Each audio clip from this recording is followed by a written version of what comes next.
মূল্যস্ফীতি না কমায় অতিরিক্ত চাপে আছে বাংলাদেশ, আর এটা বাড়তে থাকলে সামনে আরও সংকট তৈরি হবে বলে জানিয়েছেন IMF প্রধান ক্রিস পাপাচার্চিও। দুপুরে সচিবালয়ে ব্রিফিংয়ে তিনি আরও বলেন, এ ব্যাপারে প্রয়োজনীয় ব্যবস্থা নেওয়ার চাপ শুধু অন্তর্বর্তী সরকারের নয়, যে কোনো সরকারের উপরই থাকবে। অর্থনীতির এই নাজুক পরিস্থিতি সামলাতে না পারলে নির্বাচিত সরকারের জন্য কঠিন পরিস্থিতি তৈরি হবে। এছাড়া বাংলাদেশ সরকার যে অতিরিক্ত $750 মিলিয়ন চেয়েছে তা দেওয়ার বিষয়ে পর্যালোচনা চলছে জানিয়ে ক্রিস পাপাচার্জিও বলেন, পর্যালোচনা ছাড়া আর নতুন অর্থ ছাড় দেওয়া হবে না।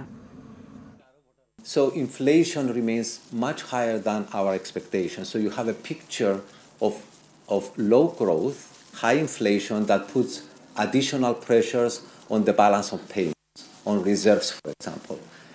And things become even worse when you think about the banking sector. This is an area where the IMF has been very vocal, especially in the area of non-performing loans and how they are recorded, how they are measured and how they are recorded. And systematically, even before the program, we know that these measures are biased upward.